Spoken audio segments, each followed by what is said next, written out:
मेरा नाम नितिन गुप्ता है और मैं नागपुर सिटी से बिलोंग करता हूँ। और सीट्री से मैंने काम करा, इसका बेसिक रीज़न यही है कि कोई भी जब हम लोग इंटीरियर डिज़ाइनिंग का काम करते हैं तो बहुत बार इंटीरियर डिज़ाइनिंग के ऑफिस जाना पड़ता है। और स्पेशली फैमिली मेम्बर्स जो होते हैं, जैसे मम्मी हो गया, वाइफ हो गया, इनका आना जाना प्रैक्टिकली पॉसिबल नहीं है। तो सीट्री सिलेक्ट करने का यही सबसे बड़ा एडवांटेज मुझे मिला कि मेरा बेटा देहरादून में पढ़ रहा है। जब इंटीरियर डिज़ाइनिंग का काम हो रहा था, वो भी ज़ूम कॉल पे इन्वॉल्व था, मम्मी घर घर से इन्वॉल्व थी, वाइफ भी घर से इन्वॉल्व था, और मैं ऑफिस से बैठे-बैठे सारी चीज़ें कर रहा था। तो जो चीज़ मैं सीट्री से ले पाया हूँ, शायद अगर मैं फिज़िकली नागपुर जाके अगर करता, तो वाइफ और मम्मी का इन्वॉल्वमेंट उस चीज़ में नहीं हो पाता, बेटे का बिल्कुल भी नहीं हो पाता, बिकॉज़ सिटी में ही वो अवेलेबल नहीं था। तो ये एक सबसे बड़ा पॉइंट मुझे स्ट्रॉन्ग यही लगा सीट्री के साथ काम करने में, कि सारी चीज़ें ही मेरी ऑनलाइन हो गई है। मुझे बहुत डाउट था जब मेरे हस्बैंड ने बोला कि ये ऑनलाइन मैनेज करेंगे आर्किटेक्ट। मुझे ऐसा लगा था मेजरमेंट्स कैसे होंगे, वो विजिट्स देंगे तो कितनी बार आएंगे, कैसे सब कुछ मैनेज होगा।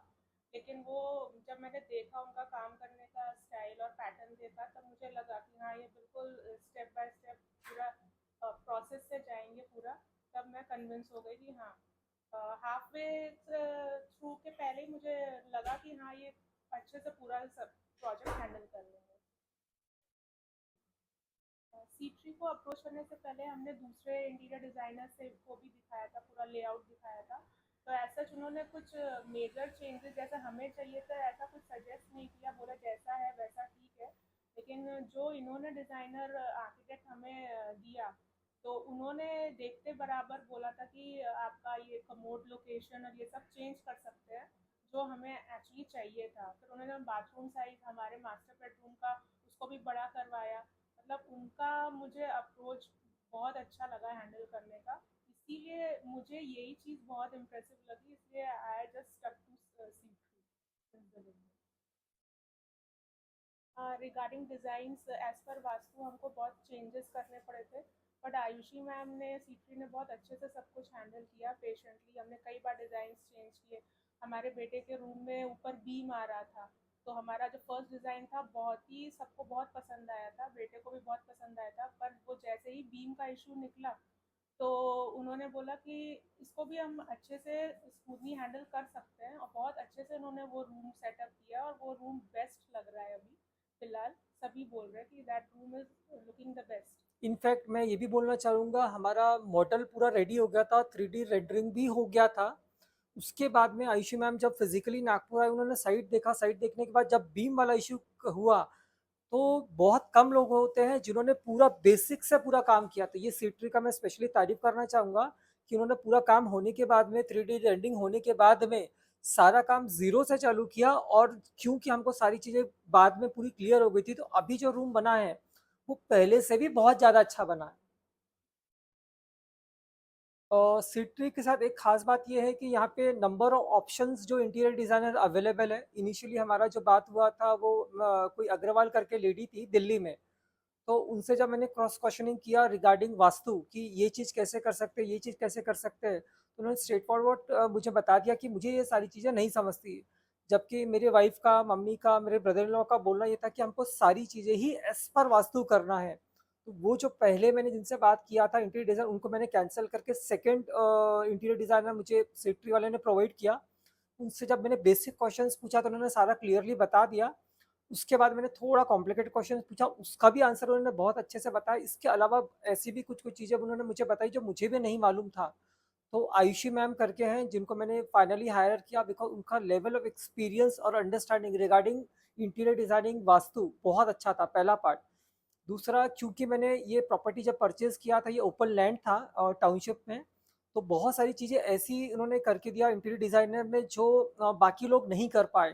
तो बेसिक टाइल्स लगाने से वॉशरूम का साइज़ बड़ा करना, बेडरूम का साइज़ बड़ा करना, मंदिर का स्पेसिफिक लोकेशन लाना, मतलब स्ट्रक्चर जब खड़ा होता उसमें जो जो चीज़ें चेंजेस करना था, वो मुझे जो इंटीरियर डिज़ाइनर ने हेल्प किया, वो मेरे लिए सबसे ज़्यादा इम्पोर्टेंट था।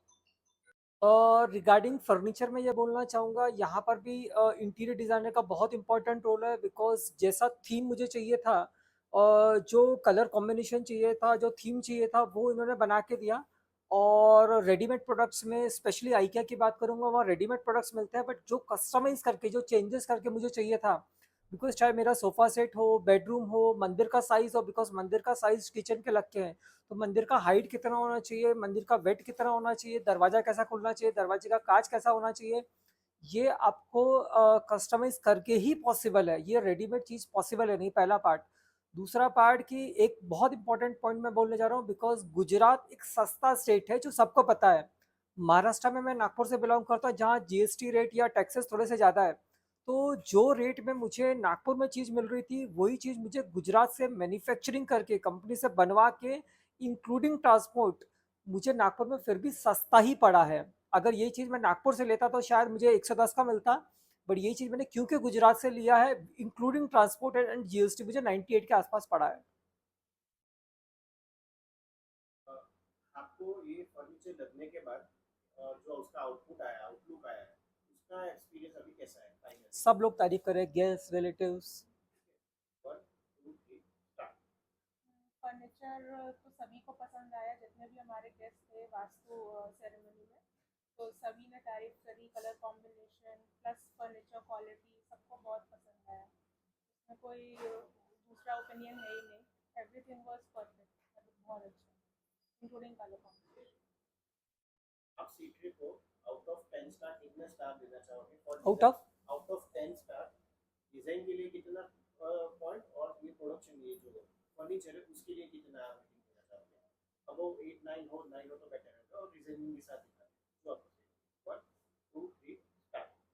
आउट ऑफ 10 में सर्विसेज के लिए 8.5 देना चाहूँगा, डिज़ाइनिंग के लिए मैं 9.5 देना चाहूँगा। 9.5 या 8.5 देने का रीज़न ये है, because there is always scope of improvement. मैं 10 आउट ऑफ 10 नहीं बोलूँगा, बिकॉज मुझे पता है कि जो चीज़ मैंने करवाई है, इसको और बेटर तरीके से, और बेटर तरीके से, और बेटर तरीके से किया जा सकता है। इसके अलावा कुछ कुछ ऐसे भी मटेरियल थे, जैसे लैमिनेट्स वगैरह होता है, चाइना से इम्पोर्ट होकर आता है, जो अभी इंडिया में अवेलेबल है। मेरी इच्छा थी कि वो करने की, बट ठीक है, वो अभी अवेलेबल ही नहीं है, तो मैं वो काम नहीं कर पाया। अगर फ्यूचर में मुझे वो ऐसा ऑप्शन मिलता है कि वो लैमिनेट्स वगैरह इंडिया में अवेलेबल होता है, मे बी 2 साल 3 साल में हो जाएगा, तो जब मुझे दोबारा कुछ अगर अपडेट्स करवाना है एक्सिस्टिंग फर्नीचर में, तो मैं प्रेफर करूंगा कि सीट्री से वो चीज़ मैं दोबारा करवा सकूं, बिकॉज आज भी मेरी इच्छा है कि वो मैं करवाना चाहता था, बट वो मटेरियल ही अवेलेबल नहीं है इंडिया में। तो दोबारा जब भी मौका मिलेगा, तो वो सीट्री से मैं दोबारा ज़रूर करवाना चाहूँगा।